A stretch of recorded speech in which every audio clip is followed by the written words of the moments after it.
Good morning, and welcome to Connections Radio Show, where we talk about ideas that matter. I'm glad you've made the connection and are with us today. I'm Lori Fitz, your host, and the goal of our show is to explore a wide range of topics that challenge us to see ourselves, our community, and the world around us in ways that get us thinking, get us talking, get us imagining, get us connected, and perhaps inspired or challenged to do just a bit more because we made the connection. Our topic today is People Live by Their Stories. How can we use them to accelerate action on climate change?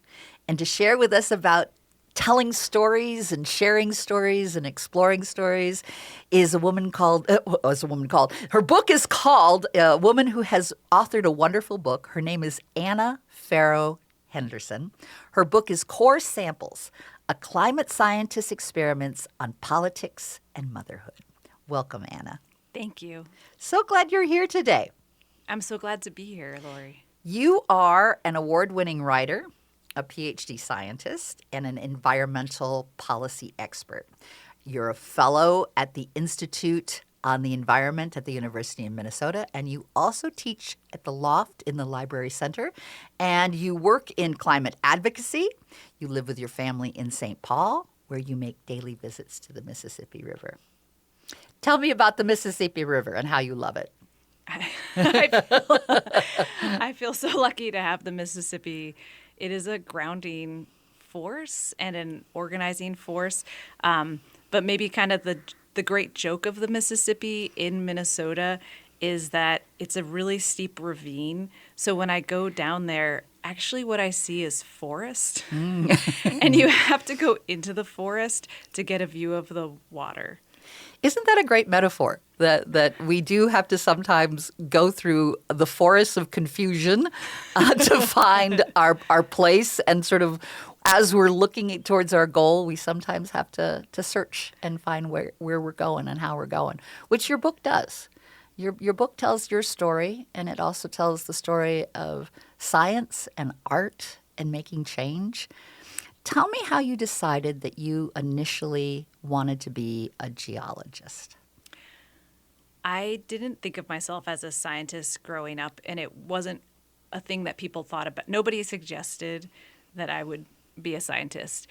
So it really took me by surprise. But when I graduated high school, I wasn't that excited about going to college. I wasn't that excited about just kind of scholarly stuff in general. And I got a job as an au pair in Italy. And I went to this mountainous region in Umbria, and they had just gone through a year of terrible earthquakes, and people were living in Red Cross trailers and in tents still. And I had no idea why earthquakes happened. And I felt so deeply moved by the landscape. It was so dramatic and beautiful. And I really felt like going away from home. I felt like the landscape I'd grown up in Providence, Rhode Island, which is like cracked sidewalks and hills, but very urban. But I missed it, and I felt really connected to it. And I had this, as I was meeting people, it felt like who we are is so connected to the landscapes we live in. And if we don't understand the landscape, how do we understand ourselves? So it was kind of this very people-centered way of coming into science, where I just felt like I had to know, like, what are the names of these trees, of these plants, what causes different landforms, and that was somehow helping me understand myself and other people. And you also started to draw. Yeah, I did. Yeah, I found that drawing is a way of paying attention, of really holding something and looking at it. And I've used drawing throughout in really different, like sometimes in really technical ways and sometimes in really like loose, free ways. Now, you say that you weren't academic initially, but you always knew you wanted to write. Yeah. Tell me about that. I can remember being 10 years old, and I really like to be in my closet. I'm one of 7 children. You didn't come out of the closet. You went into the closet. I went into the closet. Yeah. It was like my special, I felt like my closet, I could set it up however I wanted. And I remember writing in there, and it just was exciting. It's exciting to find your voice, especially when you come from a very large family. I have a lot of older siblings, so that finding space for your voice in a closet. And I remember announcing like I'm going to be a writer, which wasn't actually well received. Families, aren't they special? Yeah. They're what allows us to cope later in life. We learn all kinds of great defensive mechanisms. No, I really am going to do that. So you knew you wanted to be a writer. You were moved by Italy and the challenges that they were facing. You were encouraged to learn. So you came back from this experience and decided. So I had a moment when I was there where I was like, why don't I know how mountains are? What? And it just was like, okay, I've got to learn this. And I was like, I want to go to college. So that was actually maybe the biggest deal for me was like, oh, I want to go to college. I want to study. I want to learn something. And the first class I'm going to sign up for is geology. And then when I got to college, I was like, I'm going to take geology for science majors. Even though that hadn't, but it was like, I want to do like the most, like whatever is the most geology of the geology classes. You like, want a deep dive. I want a deep dive. Yeah. Don't give me this 1,000 level course. Yeah. Give me the seminar. Yeah. Yeah. Yeah, that's great. And with that, did it deepen with each class? Did the fascination take on a new realization, or was it just become sort of an obsession? Or I loved the class and I worked so hard. And then I was like, oh my gosh, that was like 5 times more work than all my other classes put together. And maybe it's not worth it. Oops, actually. And so then I didn't take a geology class the next semester. And the teacher from the class, the professor, she actually called me up and was like, why aren't you taking more geology classes? I could tell. It had been a pretty big class, like maybe 120 people. And she was like, you are one of the people who really was in it. And so why aren't you taking more classes? And I was like, well, I don't know. I'm just like, I don't know. It's hard. And like, maybe I'm more interested in plants. Like I really like plants. And she was like, okay, come into my office and we're going to make a plan of geology classes that interface with ecology and plants. I know. And so then I was like, in many ways, I'm like a plant ecologist thinking on geologic timescales. which makes a perfect foundation for looking at climate. Yeah. Yeah. And then everything kind of came around that, like it's what's happening with landscapes over time, how they're shaped, how they change, and climate as this major driving force when you look at millions or thousands of years. And so it was a lot about understanding climate in the past and how it's changed and what the dramatic effects on water resources, like maybe you didn't have a river. Oops. Or, the prairie, Minnesota has this forest prairie boundary, and that boundary shifted like 100 kilometers eastward when things were warmer and drier. What if? Yeah. The what if story. The what if story. And imagining that and Yeah. drawing that and Yeah. encompassing that. I'm going to ask you to do your trajectory, which is so fascinating, and then we'll break down in the various segments. But the long and the short of it is, at some point, you knew you couldn't do geology out in the field anymore because I have 2 sons. and that just was not conducive for you being out in the field. Yeah, and I think the hook that kept me in geology was also the corporealness of that work. I worked in the greenhouse. I went out in the field. I collected samples. It was very physical, but also it meant that sometimes I was living in remote places, usually like living in a tent, pumping your water. You're off the grid for weeks or months. And that... Which ties back to the book. I love the book title, Core Samples, which relate, I'm sure, to that, but also...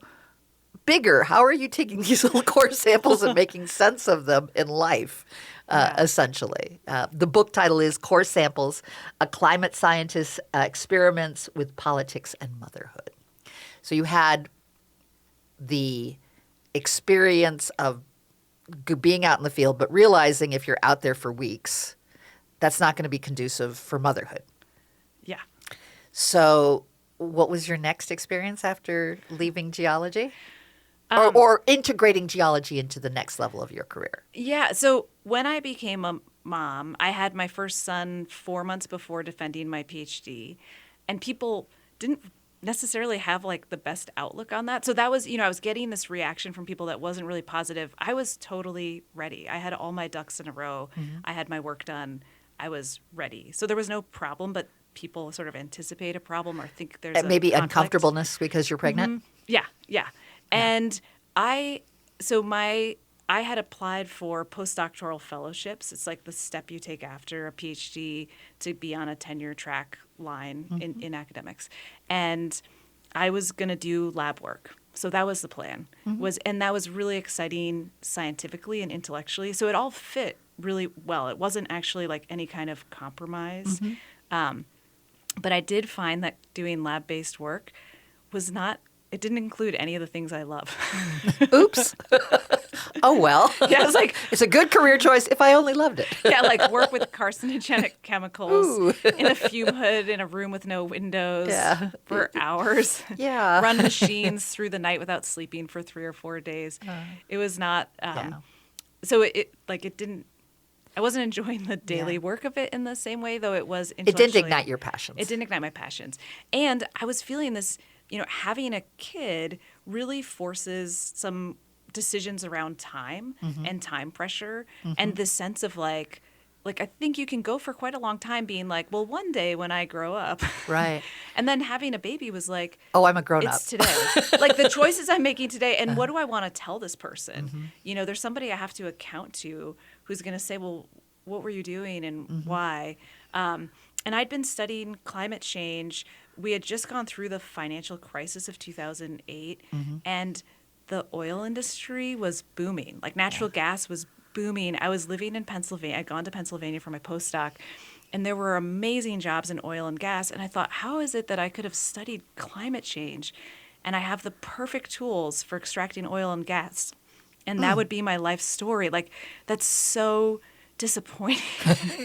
It's just not what you wanted to pass on. And academics is really unstable. Like I was on a 2-year fellowship and I didn't know what I would do next. And I was seeing people moving from one part of the country to another. And it's, I wanted to create a life with my child. I wanted to live somewhere.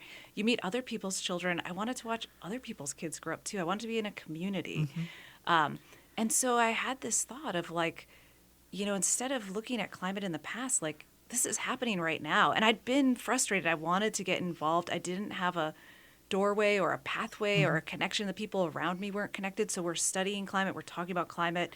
And we're not talking to decision makers and policymakers and experts in government. And it felt like this big disconnect. And it was like, well, maybe I could try to find a door and go that direction. So that was the pressure of motherhood, the force to make a decision, the drive to build community, and wanting to continue to pursue this, making a difference and trying to make the world better. And what we'll be hearing from you in the next coming up segments, our next segment we'll talk more about motherhood, but then you do get into politics. Yeah. And you work with Al Franken's team. Yeah. And you're the climate scientist there. You come back to Minnesota and you work with our Governor Dayton and basically sketch out our policies for Minnesota climate. So I look forward to hearing about that too. So stay with us. We'll be coming right back. We're going to hear about motherhood, about politics, and also about art and how art and science work together. We'll be right back.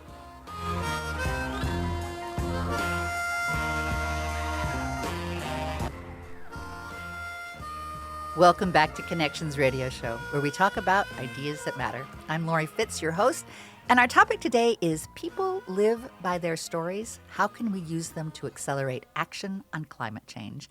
And with us we have Anna Farrow Henderson, and she shared with us in the first segment about her journey to become a scientist and the work that she has done, and then the opportunity to continue to develop her work from being a geologist into a climatologist and support policy changes. She's recently written a book that's going to be coming out soon, Core Samples, and this is a climate scientist experiments on politics and motherhood. She is going to be having an event coming up, and that event, I'm trying to find it here. Well, first I'm going to give you the website. The website that you can go to is Anna Farrow Henderson. That's ANNAFARRO. Henderson is HENDERSON.com. Anna Farrow Henderson. If you'd like the book, the easiest way to get the book is upress.umn.edu. And you can either search by Anna Farrow Henderson or by Course Samples. Great book and great storytelling. In fact, Anna, I first want to welcome you. Thank you for being here. Thanks for having me, Lori. I am excited about your book launch event, which will take place on Wednesday, October 23rd at the Open Book in Minneapolis. It's free and open to the public, but people should register to secure their seat. So go to the Open Book in Minneapolis, their website, and you can register there. Yes. Terrific. No, go to Eventbrite. Sorry. There we go. Go to Eventbrite and look for your book Course or your name. Samples and my name. Okay. Yeah. And if you go to my website, there's a link under events to register. Perfect. So you can go to Anna Farrow Henderson, no W in Farrow, No. Farro, and check it out there as well. So there's been some really cool things said about your book. I love this one. Course Samples illustrates how nature and communication have inseparable components of both art and science. That was from the Science magazine. And Kirkus Review said this is a lively and accessible narrative about finding a balance between convictions and love, which I think is a great way to open up this segment on motherhood and love. Tell me about how that changed you. Becoming a mother. Yeah. There's a lot of tenderness. I mean, it's hard. I think we hear a lot about it being hard. And it is hard, and it's tender, and it's raw. And newborn babies are really fragile. Yeah.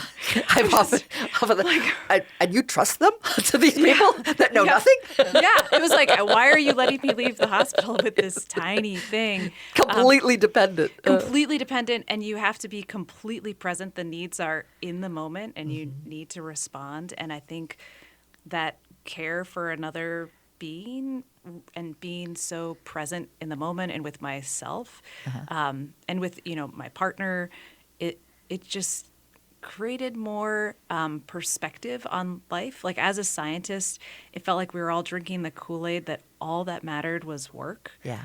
Especially as a woman, that you had to be better and you had to work harder, and your identity was your achievements and your outcomes. And you're judged when you have children as to like, well, not really sure that you're on that career path now.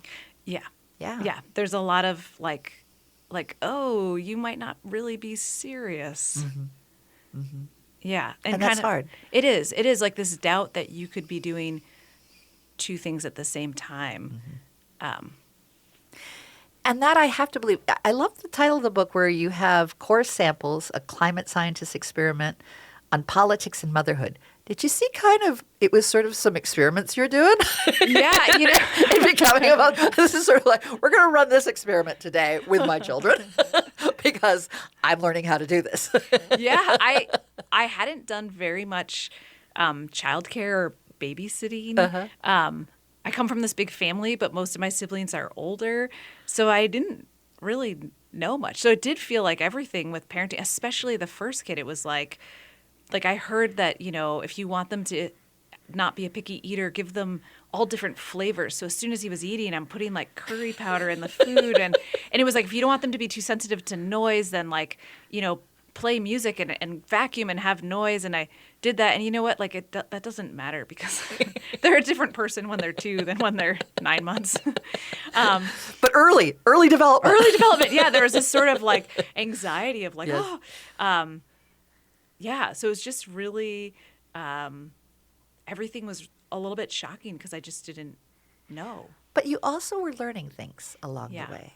And you were making the connections between a growing human being and our world and how it all relates and what we want for our children and for the world today. Tell me about that too. So when I was in science, I didn't go on vacations. That wasn't really part of the lexicon. I would go home to see my parents at Christmas or maybe in the summer. And so when I had this baby, and then I was tired. I was in academics. I didn't have a real leave. I started working after he was 2 weeks old, and we didn't have childcare.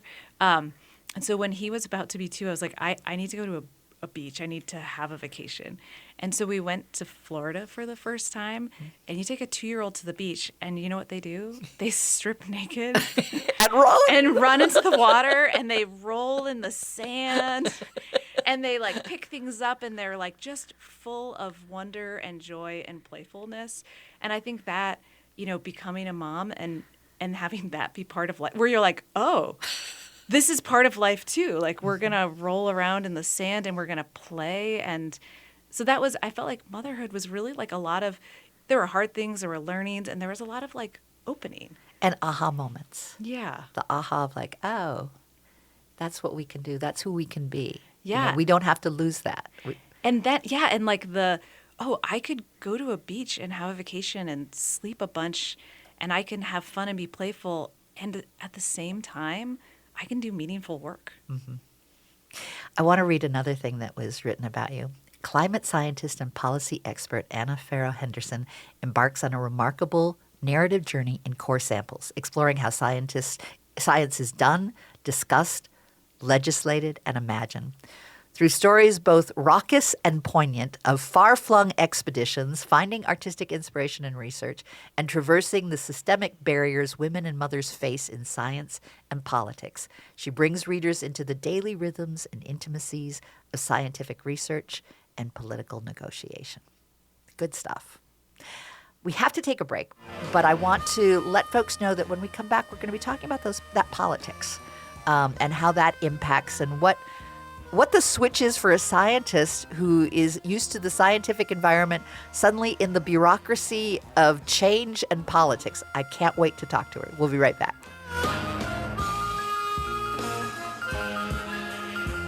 AM 950 KTNF, St. Louis Park, Minneapolis, St. Paul. Welcome back to Connections Radio Show. I'm Lori Fitz, your host, and our topic today is People Live by Their Stories. How can we use them to accelerate action on climate change? And with us, we have Anna Farrow Henderson. She's recently written a book, Core Samples, A Climate Scientist's Experiments on Politics and Motherhood. We've heard about her journey in the first segment of becoming a scientist, and then we heard in the second segment her journey as a mother. And now we're going to be talking about her work with Minnesota Senator Al Franken and Governor Mark Dayton. And she continues to have that constant juggling of many roles and responsibilities, and we'll hear a little bit more about that. So tell me about when you decided to work at Al Franken's office. How did that come about? I wanted to get involved in present-day climate work because I'd been studying climate science in the past. In my graduate work, I was looking at the last 12,000 years. And then for my postdoc, I went to the Just last... a short. Yeah, but then I think it was 12. Then I went to the last 20 million years. So I was getting like further and further away from the present day situation. And so I applied for a fellowship with the American Association for the Advancement of Science. They place scientists into government, mostly government agencies, but there are some congressional fellowships, and they're supported. Mine was supported by a geologic society. How cool is that? It's really, really amazing. And so I got this fellowship through them. They gave me a month of training. I don't come from a political family. My dad wasn't a U.S. citizen until very recently, and he didn't vote. So it wasn't like a topic of conversation. Civics wasn't like a daily thing with you. It was not. I grew up in Providence, Rhode Island, where the mayor had gone to jail as mayor before I was born, campaigned from jail, was reelected, and then about when I graduated high school, went back to jail. So that was... That's what you saw as politics. That's what I saw as politics. I'm not sure this is a good thing. So I didn't know very much. And so I had this month of training, and then we were free to contact offices and tell them, our salary was supported by the fellowship, and we could work with anybody from any party on any issue. There were no strings tying us down. And I wanted to work with somebody who was really engaged in climate policy. And Who cared. And really cared. And Senator Franken was talking about climate, and he was the chair of the energy subcommittee. Perfect. So it was a perfect place to go. And I knew I wanted to move back to Minnesota. And so I interviewed with a lot of offices, which was really fun. Because when you interview for a job, you can ask questions that you can't usually ask. I interviewed with Republican offices and Democrats, House and Senate. I'm sorry, but just thinking about that, again, it's another SNL sketch that I can see. This climate scientist being able to interview, a variety of people that have a variety of stances on climate. Yeah. From and, those that don't even believe it. And that on exists. top of all of this, Yeah. I was 6 months pregnant Oh my with gosh. my second child. What a challenge. Which was fine, and it was fun, and actually nobody noticed. My interview in Franken's office wasn't even I wasn't sitting at a table. I was just sitting in a chair, and I was really pregnant. Like I really looked pregnant, and just like nobody noticed. So that was the start of working there. And you felt like a real connection there too. I felt a real connection. I felt like, well, I mean, I was nervous about, why am I working in politics? What is this? I don't know anything. And I got to Al's office, and within about a week, I was like, I was made to be here. And the team was so wonderful. They were so inspiring. They were so organized. I'm coming from science. Done a lot of work to make things like really organized, really carefully thought out. Well, you're pursuing truth. Pursuing truth.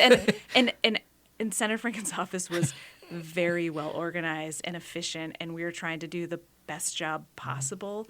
And it was also wildly intellectual. And so it was nice. just, I kind of had this feeling that in science I had been on this path on a ridge, and if you stepped to either side, you'd fall off a cliff and just be in oblivion. There was like one path to success, and anybody off that path didn't exist. And then I came to to the Senate, and it was like opening these big doors to a world in color full of possibility. And your people. And my people. And I spent a lot of time meeting with constituents and stakeholders, people who are lobbyists, nonprofit organizations. I had a meeting that I write about in the book where it was like so many ministers that we couldn't go in a meeting room, so we stood in a circle out in the hallway, and they didn't look anything like my idea of ministers. They were young. They wanted to talk about climate. They were really hip. And it was just, I was meeting so many people. I had a meeting once with sheep farmers, and they tried to give me wool socks, but we were really careful about never accepting anything. No, it's important. And it was sort of like running away from these sheep farmers, like, no, I don't want your socks. Like, I want your socks, but I can't take your socks. yeah. The socks are great. I just can't have them. We have rules. And they're like, it's under the limit. It's okay. And I was like, no socks. I'll buy them, but no.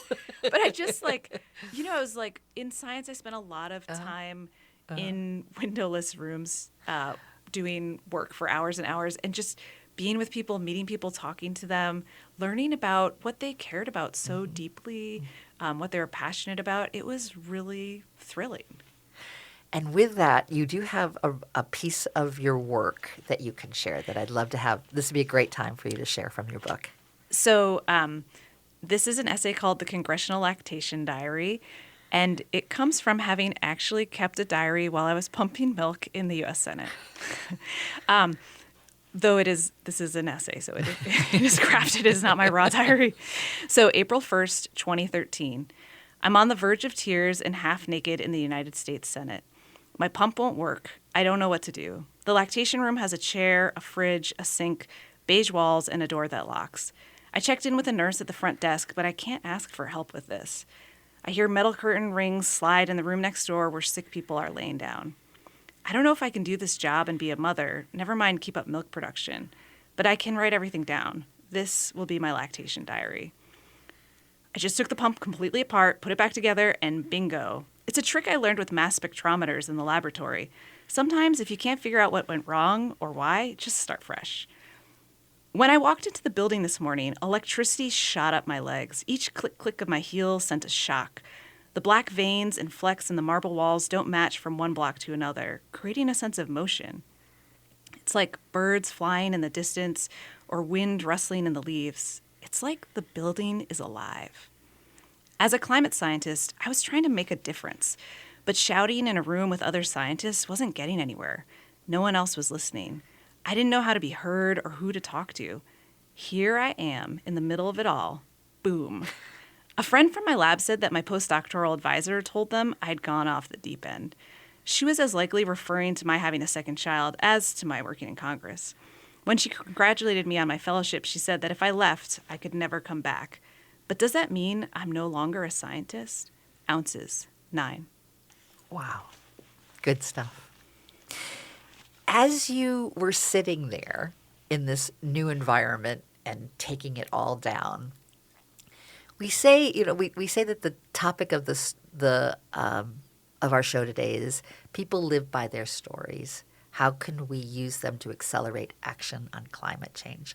There's something about you reflecting on your own story that I think can give access to us giving permission to think about our story and how what we can do can make a difference. Tell me more about that and how your exploration of your own story is to connect with other stories. My hope for this book is that it makes politics and science feel accessible to everybody. Because They understand that story. they understand that story and they can see themselves there. So writing about, I'm not writing about scientific outcomes and discoveries or concepts. I'm not trying to document how a policy came to be or was passed. I'm trying to share what did it feel like? What did it smell like? What did it sound like to be there? So that somebody reading could be like, wow, maybe I could do that. Or, I have something to say. Maybe I can call my senator and tell them why I'm so concerned about XYZ. And so that's one part is I really want people to see these institutions that belong to us all as really belonging to us all and as very human. And the difference that we can make. I think And that the that's- difference that we can make. Yeah. Yeah. And in terms of climate change, it can feel really big. It can feel really separate from us. it can feel so big that we don't know what to do. Yeah. And there's integrating it into our stories because climate, as an existential threat is enormous and kind of infinite. We just saw, a huge, Yeah. horrible hurricane, going all the way up to Tennessee. Yeah. But if we can integrate it into our story and into our lives and understand it, we can start to take actions in the present moment. So we don't need to be sitting in fear. We can be actively engaged. We can be a participant. And I think it really is about sharing our story and bringing other people in, is making it feel like they're part of the community. Just like you wanted for your children. Yeah. That sense of community. Yeah. There are a couple overviews or endorsements or reflections on your work that I like. Anna Farrow Henderson's Deep Encounters with Big Science and Big Bureaucracy will help you understand why progress on matters of life and death can be so maddeningly slow. Her encounters with herself may help you figure out how to live your own life. And then in another segment, this is a remarkably honest book and therefore funny, moving, and eminently worth reading. Anna Farrow Henderson's Deep Encounters with the Big Science and that Big Bureaucracy, we just talked about that, allow you to really reflect. And what I hear in all of what you've been sharing is how are we making our own personal commitment to something bigger, whatever that may be. And what do we want for our children? And what do we want in our own life just to reflect on? Tell me more about that. Yeah.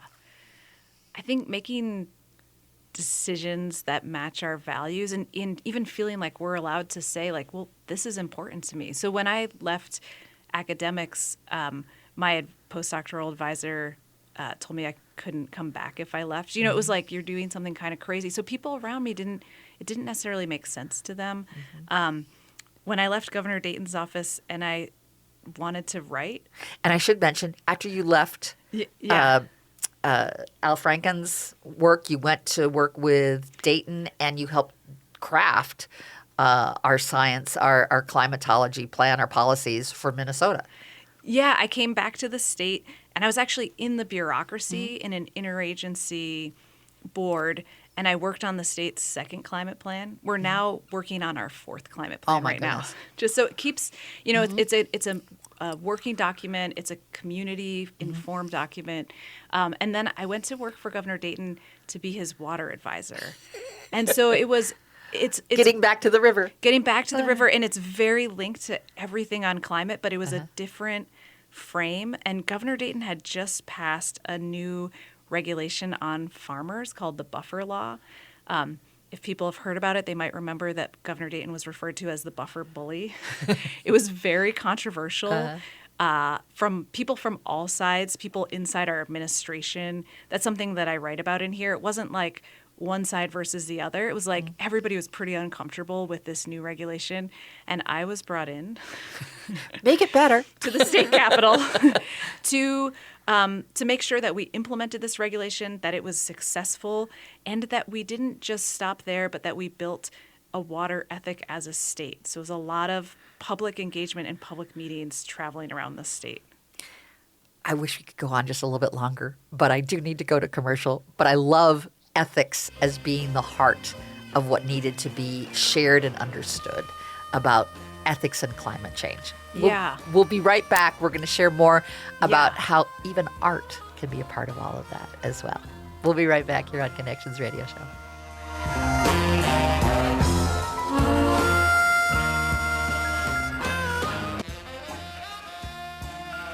The Connections Radio Show. Thanks so much for being with us today as we've been exploring how people live by their stories and how can we use them to accelerate action on climate change. And with us, we've had our guest, Anna Farrow Henderson.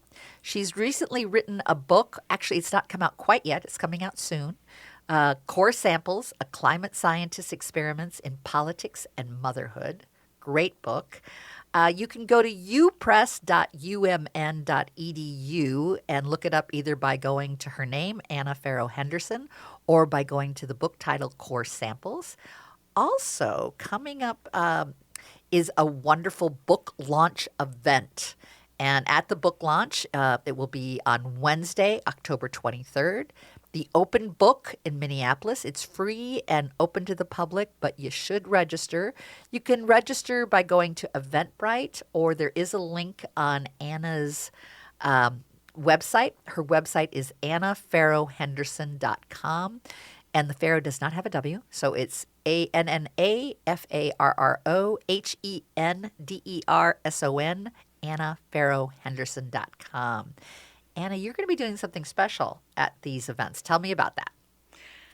I'm really excited to be going on tour, and I actually have a Minnesota State Art Board grant to support me going on a rural book tour of Minnesota. I'm going to be going to around the country to Washington, D.C. and Boston and other places, but I'm really excited about this Minnesota tour. I'm going to go to places with bookstores and places that don't have bookstores, where I'll go to the library. And the goal of this is to engage people in the conversation and engage them in the arts. And I've designed 3 interactive art projects for people to do. And the idea is that they're kind of an easy on-ramp. And the goal is that by inviting people to share their stories and to think about their connection to the environment, the nature, their community, that we get closer together. We see each other more. We feel more willing to work together. And also, we just have fun. I think there's something about playing, about the playfulness of art. I think Yeah. some people can get intimidated by art, like art is for someone else, and I'm not good at art, so I'm not going to Yeah. do art. But when we give ourselves permission that it doesn't have to look any special way, or it's not going to get judged, it's just art for the art of making. Yeah. Does build connection, does build community, does build kind of a gamey awareness and fun and playfulness that we have naturally as children, Yeah. And but loose. people start to feel like climate is, they're anxious, they're angry, Yes. they're disappointed. I get that way. Or they don't want to hear about it, Yeah. and they don't agree and they don't like it. And so it's a way to like bring everybody in to meet people where they're at and to give them a place to engage that is just, it's taking a step back to like, how do you relate to the world around you? And what do you love? I have a little 5-acre, what we call here in Minnesota, a hobby farm. And there are times when, we've had this horrible bug that has come through and eaten all of our some of our trees that are they're just dying, and it's very sad. And I look at it and go, that's all part of the environment change. I'm seeing our beautiful cedar that are just not, the climate's changing. They're not getting the same kind of light and water and different kind of warmth. And there are times I just get sad.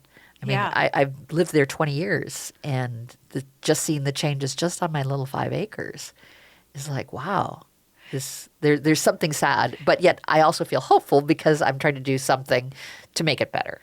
Yeah, that's beautiful.